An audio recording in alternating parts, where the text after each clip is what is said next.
Okay, let's unpack this. You probably reach for it every day, almost without thinking. It's deodorant. But have you ever paused to consider its global economic impact? Today, we're taking a deep dive into the surprisingly massive world of the global deodorants market. We're pulling insights from cognitive market research's Global Deodorants Market Trends and Forecasts to 2033.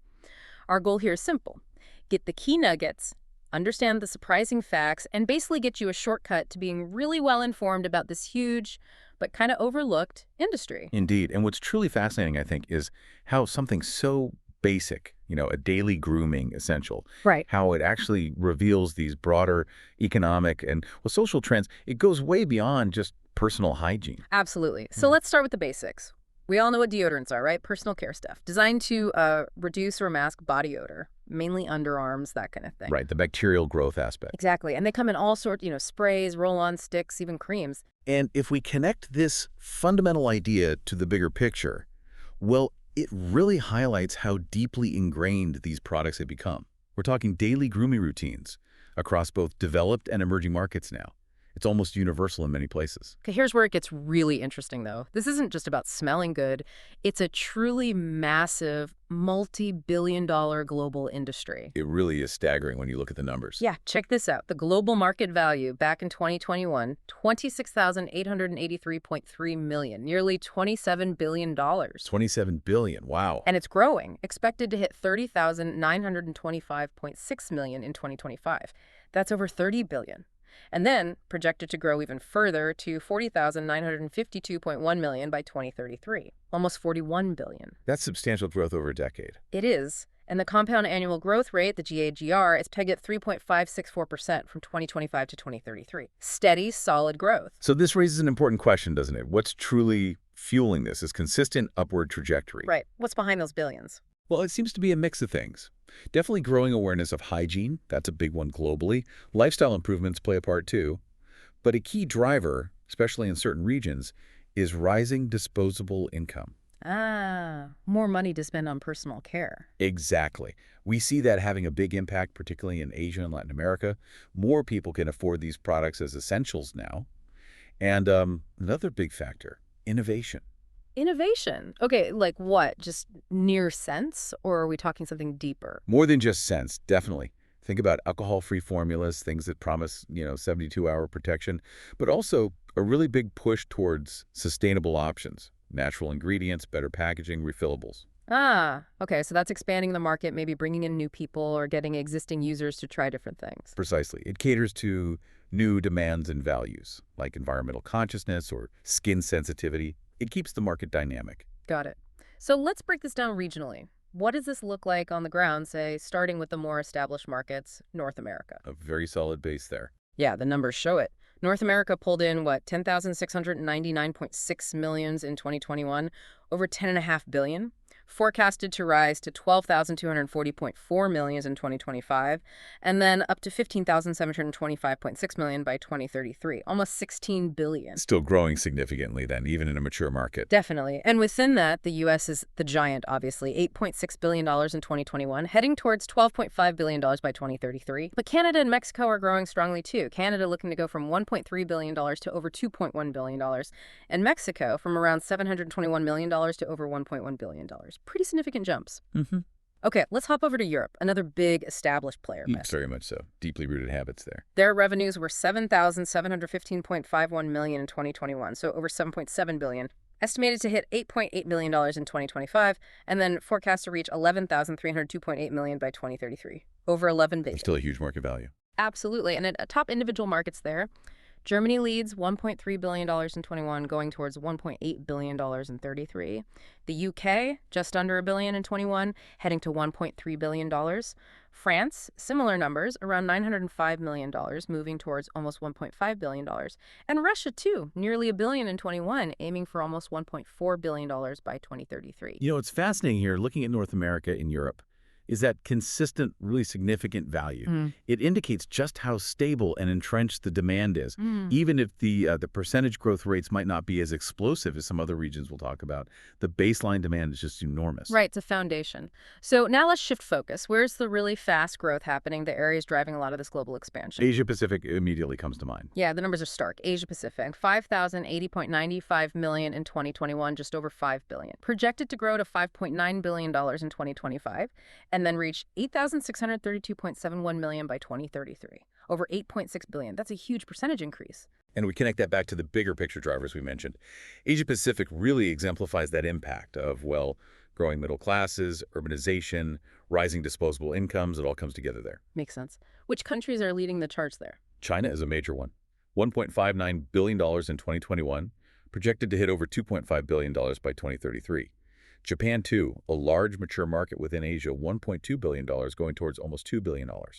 And India shows really significant growth, from $810 million in 21. Wow, starting lower but growing fast. Exactly. Projected to reach over $1.5 billion by 2033, almost doubling. Even smaller markets like Singapore show strong growth, $178 million towards $348 million. It's widespread in the region. Okay, so APAC is a powerhouse. What about South America? Similar story. A very similar dynamic, yes. Strong regional growth. They were at 8,801.1 million in 2021, so about $1.8 billion, heading to $2.1 billion in 2025, and projected 3,030.46 million by 2033, over $3 billion. So also seeing substantial growth. Key countries.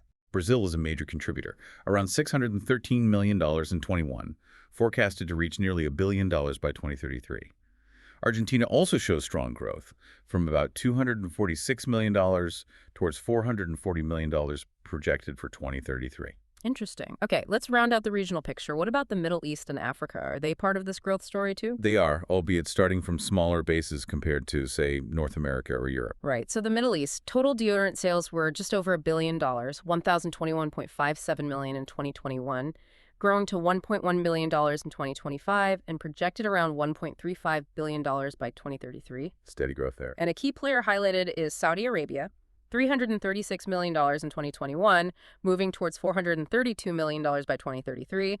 And Africa, the total market generated about $564 million in 2021, projected to reach $686 million in 2025, and then $909 million by 2033. Getting close to that billion-dollar mark. Significant progress. Yeah, and the contributors mentioned are South Africa, going from $202 million to nearly $317 million, and Nigeria, $112 million towards roughly $177 million by 2033.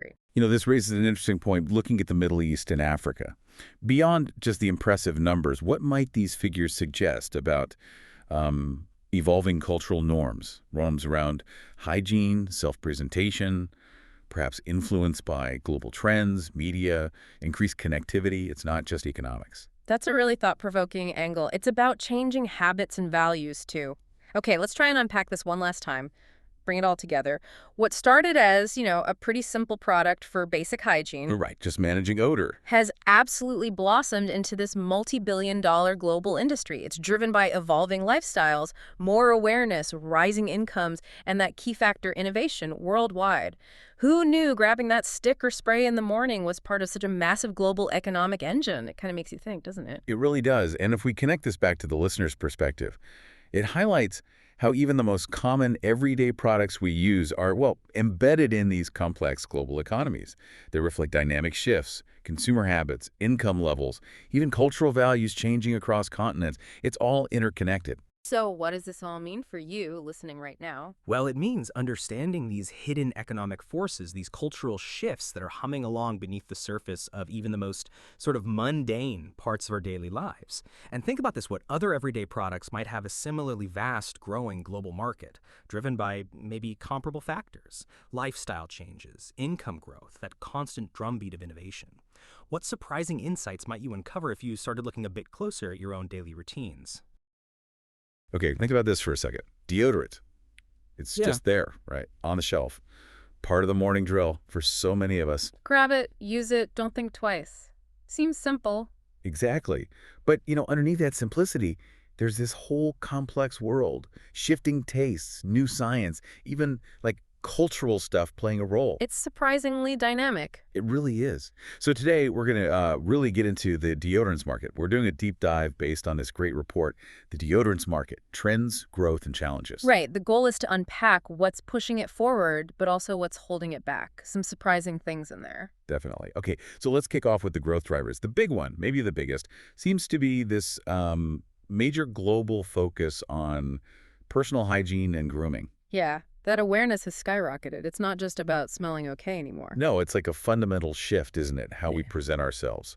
Deodorants become, well, almost expected, a daily thing. Especially, you find, with younger consumers. Millennials, Gen Z, they're very conscious of this. And heavily influenced by, social media, celebs, the whole fitness boom. Absolutely. That fitness culture is a huge piece, and you see this transformation happening really fast in places that are urbanizing quickly.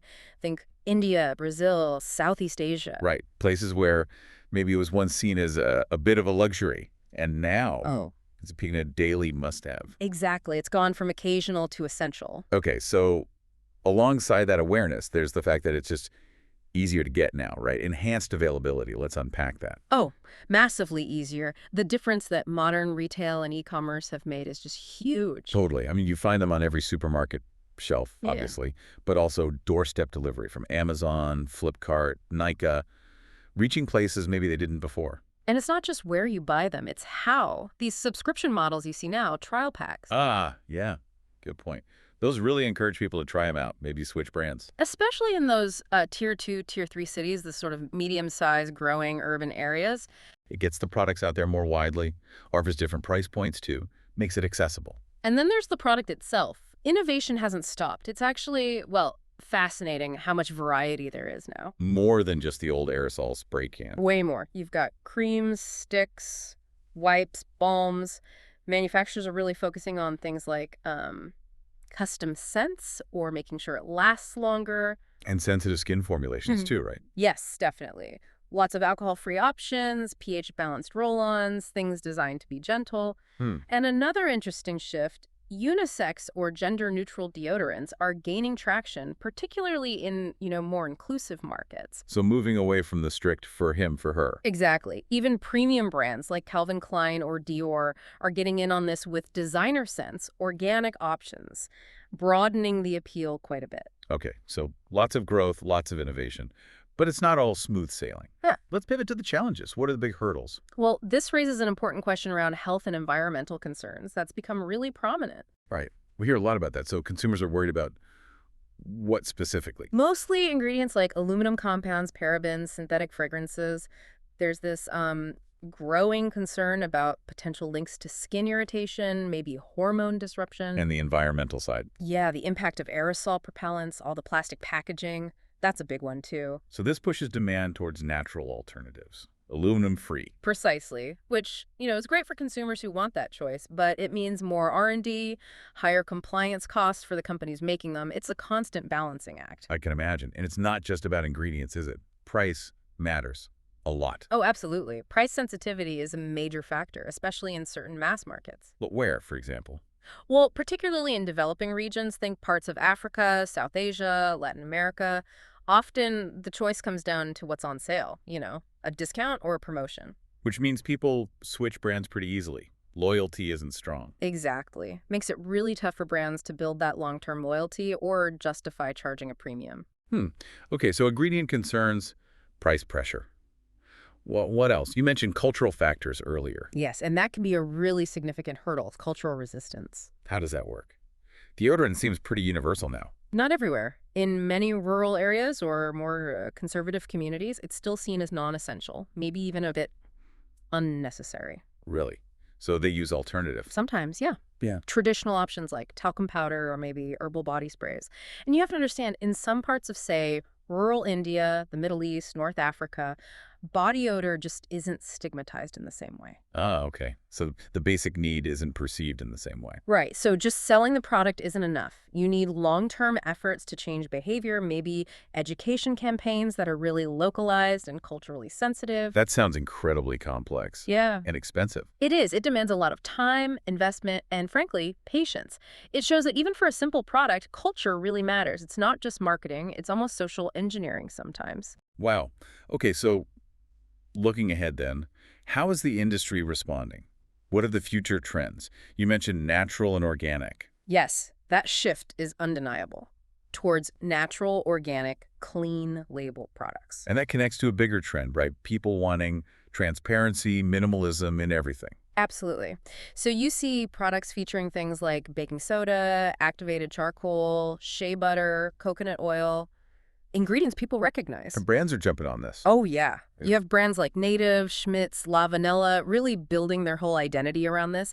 And the big guys, Unilever, P&G, they're responding too, either buying these smaller brands or launching their own eco-conscious lines. Makes sense. Keep up or get left behind. What else is emerging? Personalization is another big one. And linking back to what we said earlier, gender-neutral positioning. So, tailored experiences. Exactly. Consumers want options, maybe customizing a scent or finding something perfect for their specific skin type or even their lifestyle, like high performance for athletes. And the gender neutral part.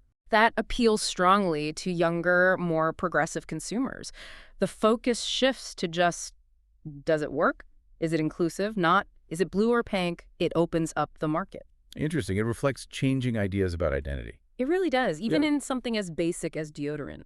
Is technology playing a role too? We see tech creeping into everything else. It's starting to, mostly at the premium end for now, things like smart packaging. What does that mean? Like sensor-enabled? Yeah, or refillable designs, which also hits the sustainability angle, maybe QR codes you can scan for full ingredient lists or loyalty programs. So moving towards more data-driven personal care. Sort of. It's early days, but it shows consumers want more than just the product. They want a smarter, maybe more sustainable experience wrapped around it. Okay, and who are the main players navigating all this? Is it still Yeah. dominated by the giants? Largely, yes. You have the global behemoths like Unilever, P&G, L'Oreal, Beiersdorf, Coty. They have the massive distribution, the R&D budgets. The household names. Right.